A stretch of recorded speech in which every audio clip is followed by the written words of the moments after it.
It's been a somewhat unforgiving time for many of the tech stocks coming off the back of a week that saw 5 of the Mag 7 names report. Sometimes it's not just the beating of the top line and the bottom line that does it.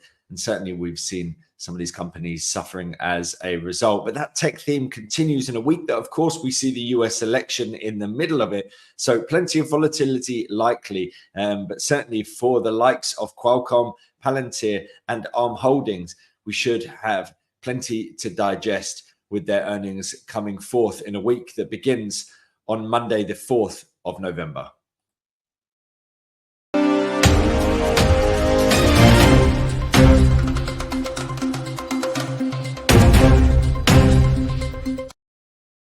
So here is the breakdown for our first stock, and that is Palantir reporting on Monday, the 4th.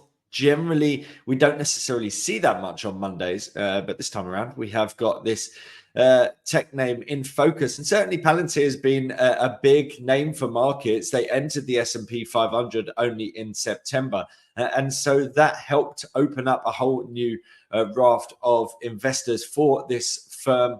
They specialize in essentially trying to utilize software and data to implement new processes and ways of doing business for companies. And certainly it feels like a lot of these companies, once they get on board with the Palantir processes, they find it difficult to move away from it because of the significant cost savings and improvements that they make to the business. Well, that has ramped up now because we've seen the introduction of AI into those processes. So they're really able to go out to businesses and implement massive new procedures, new savings, new ways of doing business to the wider spectrum. And so we're quite used to the idea of your Meta spending huge amounts on AI or Microsoft.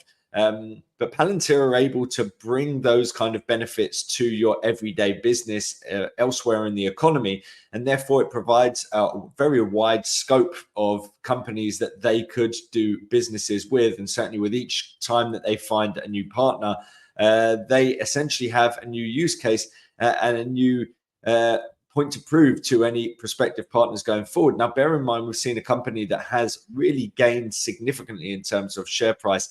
And that's why many are coming into this saying it's overvalued, because in terms of, say, price to earnings ratio, it's certainly elevated after this massive run up we've seen in the share price. But they have to justify those valuations. And now here is the breakdown in terms of the company from an annual earnings per share and revenues perspective. You can see here the expectation is that we'll go from 25 cents in 2023 to 36, then 42, then 50. So significant growth, but nothing too crazy, quite frankly. You know, maybe that's a case of providing something that we could end up seeing them beat in a significant way. And certainly the way that the share price has gone, we would probably need to see that to justify that valuation. Again, similar kind of thing in terms of revenues, nothing too crazy, 2.23 up to 3.93 in a few years' time. So a steady pathway for growth expected. In terms of the quarterly figures, 9 cents expected on the earnings per share. That matches the Q2 figure. But if we look back to this time last year, that was 7 cents. So, you know, improvement. If you look at how they've done compared to estimates, they generally beat quite heavily. If you look across the 6 examples that we have here, 7 actually is, they only missed on 1.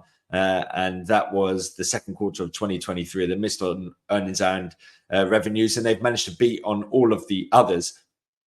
So certainly we're looking at a company that has massively been in favor, and a company that really does tell a significant story if you're looking to get into AI, but into AI in a sense of how other businesses are going to be able to utilize it for their own benefits. And certainly if we're looking at the share price, we can see exactly how things have happened. Look, this is the year-to-date reading. So you can see here, if we're looking at, say, percentage terms, you're looking at 159% year-to-date. But that was 180% not so long ago. You can see this sharp decline that's come in line with a week. Of course, I'm recording this on Thursday as markets are open on Thursday right now as I speak. So we have seen the downside moves off the back of that Meta and Microsoft report. But by and large, both of them beat across the bottom and the top line. And so Part of it comes down to estimates going forward and expectations. A part of it comes down to sort of risk off sentiment within markets at the moment. We're seeing some jitters elsewhere from SMCI where essentially that we've seen their auditors leave because they don't necessarily believe the book, so they don't like what they see in the books, and that's not a great look for the industry either. So there's some jitters within the tech sector right now, and that's seen price action breaking down through this trendline support, crucially breaking through that middle Bollinger Band, which is the 20 simple moving average. And so heading towards the bottom end here, I would say, certainly if we break down through this near-term low that we've just established recently, which is at the 40 mark, I wouldn't necessarily expect it to run too much beyond that, because, whilst you could say that that's the end of the trend, we haven't necessarily popped too much higher above that prior high. And so there's a good possibility that what we're looking at here is a sort of retracement of this move here, in which case we'd be looking at, say, let me just add on, that's going to give us a 61.8. So the 50% will be just above that 40 mark. There you go. So your sort of deep retracement levels, I think, ultimately you're looking at a stock that's been trending very heavily towards the upside. I know that we're seeing a pullback coming into these earnings, and they have to justify the valuations that we're seeing within markets at the moment. But I do think it's the kind of stock, it's very much a growth name. It's very much a company that people are going to be on board with the growth story of. And therefore, there's a good chance that unless we see a major miss, people will see any dips as a potential opportunity to buy. But certainly we could see some significant volatility. And, we're seeing this volatility really not favoring those tech names at the moment. And that comes despite the fact that we're seeing outperformance and we're seeing them beat estimates. The ability to beat estimates is what we're looking for, continued growth. And we're seeing it quarter on quarter. And you don't always see markets really reflect that immediately within the share price. We've seen it in the last quarter, right? Some of these big names in tech, they come out with strong earnings. Everyone feels great until you see how the share opens, and it opens towards the downside. But what happens is soon enough, they're back at record highs. So, I don't necessarily think that, unless we see something to say that this is a turnaround story, which I wouldn't expect, because I think they get more partners going forward. Unless we start to see this somehow flounder and reverse, I think that this does have long-term prospects that would bring opportunities towards the upside. But certainly for the time being, we're pulling back. Whether we break that 40 level or not is going to be key. But even if we do break it, we've still got some key support levels back below there, including the lower Bollinger Band, which is starting to tighten as we speak. Then on Wednesday, we have got ARM Holdings reporting. Let's just move that to, there we go. So ARM Holdings reporting on Wednesday, the 6th of November. Certainly, we're talking about a company that is key within, to some extent, the AI revolution. It's all about chips, but it's all about the architecture within chips. So generally, they'll make their money through licensing their architecture to companies that want to develop chips like Qualcomm, and then royalties once they're actually utilized within a product. So you might see their architecture designed into a chip that then gets put into a phone. When that phone gets sold, they'll get a small slice of that, but they'll also be getting paid in the first place through licensing their product. And of course, there's a feeling that as we move forward, AI is going to be more prominent. It means people are going to want to buy new computers or new phones in line with this new technology, and that should benefit ARM Holdings. So certainly they are one within the AI space. They're providing the basis for some of this AI capability. But certainly, it's not necessarily an NVIDIA. It's not the absolute forefront of it, but it's certainly one of the names within the AI space and has the possibility of seeing really dramatic gains off the back of that. And you can see in terms of quarterly estimates, we don't have much on the year-on-year basis because it's only been listed in the US for a very short space of time. You can see here expectation on the quarterly figures, a Q2 26 cents, Q2 from last year was 36 cents, so down on that figure. But you can see previous announcements have seen massive beats on this earnings per share. So, maybe we could see something similar here. Also, when we're looking at revenues, again, down to 810, so lower than the last quarter, but higher than Q2 of 2023. But again, it's a company that generally does beat each time around. And so when we're talking about, the predictions for the forthcoming quarter from some of these companies, and the share price suffers as a result, sometimes that can prove beneficial when it comes round to the next earnings season, because essentially they've sort of massaged the numbers lower to an extent. People have low expectations, and then they manage to come out and blast through estimates. Here is the share price for, let me just get this up. Here's the share price for ARM Holdings. We can see that by and large, we've been regaining ground following that decline in July. And from the lows that we've seen in August, we've been really pushing onwards and upwards. Now we're back in towards this area of sort of trendline support. I mean, it's not perfect. You could draw it to that bottom there, and then we're respecting support. But certainly if we break down through this near-term support of 139, that could give us a sort of near-term double top formation. But I'd say crucially, 132.8 is going to be a more notable level. As things stand, we still are within this sort of upward trajectory, and this earnings report is an opportunity for them to prove the valuation is correct and potentially not strong enough. And so we could see a potential pop and a continuation of this trend. But certainly if we see a breakdown through 132.8, then it starts to point towards this latest multi-month rally starting to unwind here for ARM, if we see a breakdown through that key support level. And finally, Qualcomm, of course, again, we're talking about chip makers, we're talking about the AI space having something to do with it. But it's more notable that Qualcomm put their chips into sort of mobile phones and the like. Really, we have got some entry more so in towards the PCs recently with their Snapdragon chipsets, and a feeling that we will see people buy new computers if there is this new AI capability that goes alongside it. And part of that is also going to be the chips that go into it that allow for that to happen. And so they're hoping to build that out. Notably, last time around, their big area of growth, even though it's their smallest area in terms of revenues, was the automotive side of things. Certainly, if we're going to be driving around in self-driving cars and things like that in the future, or robo-taxis and the like, you need to have very strong chips and AI capabilities. Qualcomm moving into that space in a heavy manner. So certainly that's an area that we're going to be looking out for when we look towards earnings. If we're looking at the figures here for the last quarter, sort of 843, the expectation is up to 1008.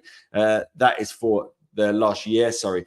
And then when you're expecting to really see things ramp up is more in 2027. And so it's a relatively steady growth of sort of $1 per share each year until suddenly we get to 2027, with a view that we're going to jump up by $4.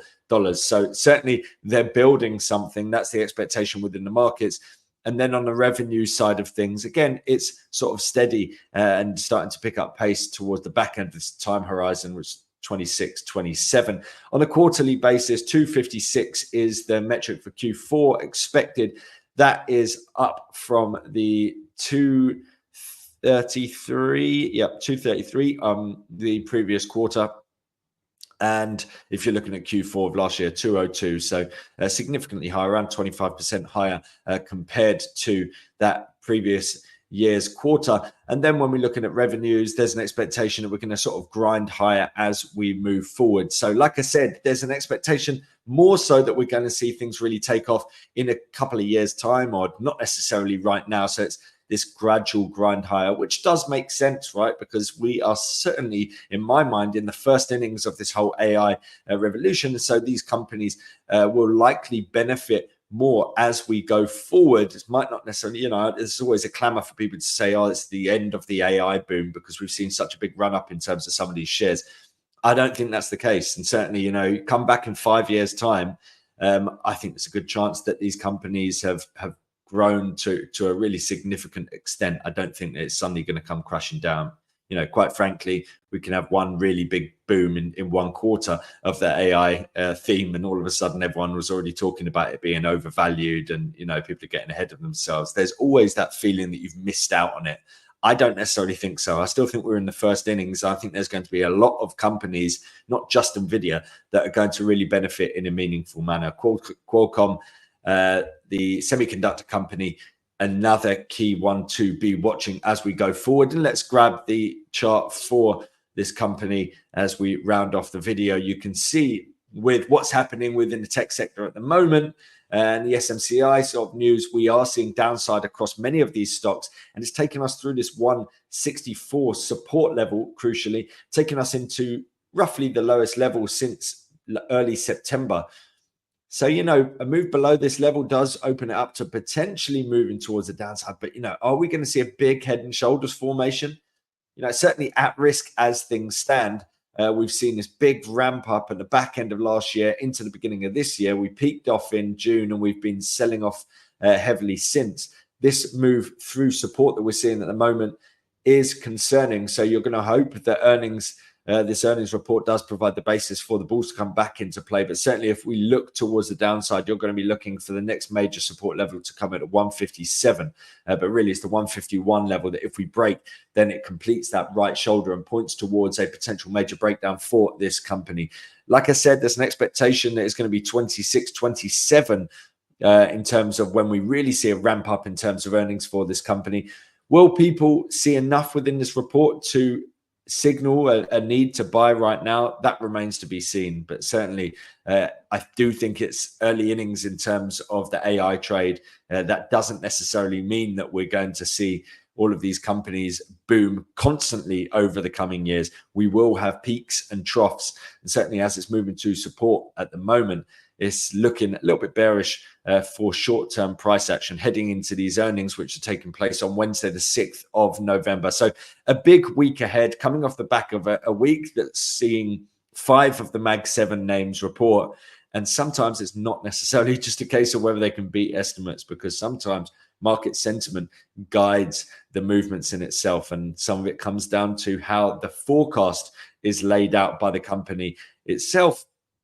Bear in mind that many of these companies are going to see costs for their chips ballooning. And so whilst you're seeing the likes of NVIDIA and some of the other chip makers likely benefiting from that as you see more complex chips being provided, so other companies see ballooning costs and spiraling costs, and that's what has hurt some of these Mag 7 names. Let's see how these big tech names, big but not as big as the week just gone, how these big tech names fare in a week that by and large is going to be dominated by US earnings season. The US election. Hope it's been helpful. Have a great day, guys. Thanks a lot.